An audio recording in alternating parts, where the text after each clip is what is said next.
afternoon. As you may be aware, there have been cases of smallpox in the New York area.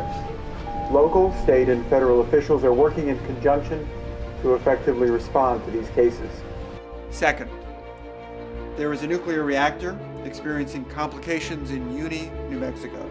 The simulation really grew out of this top-off concept, the top officials exercise, which is run federally as an effort to test for chemical, biological, nuclear, radiological terrorist attacks.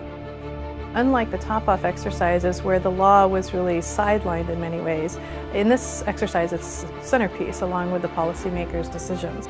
The way that the simulation works is you have the control team that's basically running the simulation behind the scenes, and we also have professors that actually convene those meetings to push the students to decision-making points. The students actually are divided into 4 main groups.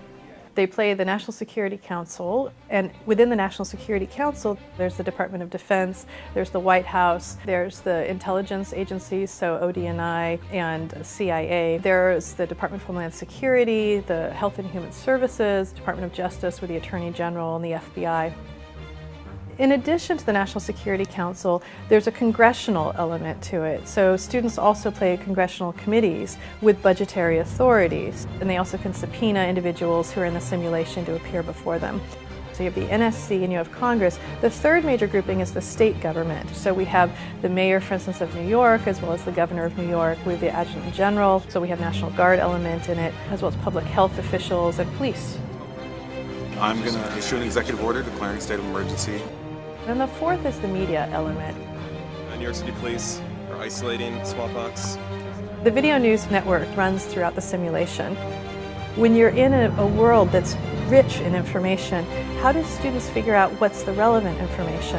And so we have newscasters on VNN who have done stories beforehand and who continue to interview the players and release news stories during the simulation. The Pakistani and Russian officials are aware that vulnerabilities in their servers have been exploited. They have to take what matters, and they also have to figure out which information they're getting from VNN that is irrelevant.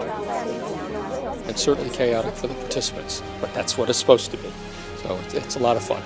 We were very fortunate this past year to have 3 of the most prominent experts in the country actually take part in the simulation as judges.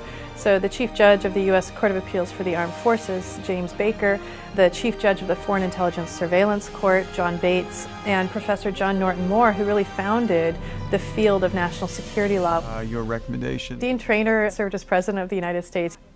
When they're in front of the dean, they have to perform. So if they have 60 seconds in front of the president, how do they treat those 60 seconds? It's almost impossible for us to follow the usual restrictions of 10 U.S. Code 637. We're going to have to try to remain compliant with international law, particularly the UN Convention on the Law of the Sea. We invited observers who came and gave us feedback on the simulation itself. And then they also gave the students feedback on their performance. I think the biggest compliment that I could give to you is I felt I was back in an interagency setting, in an NSC meeting. This is phenomenal. There's no other law school, there's no national security center that's this advanced really in doing what you're doing. I think that this is absolutely critical for students to be able to perform in this world, because in a simulation you not only have to know what the law is and have critical distance from it, which are skills we traditionally teach in law school, but you have to know the difference between legal authority and political authority. We need to be able to create a training ground for them to do this when the stakes aren't as high as they will be when they leave Georgetown and international security law as a field.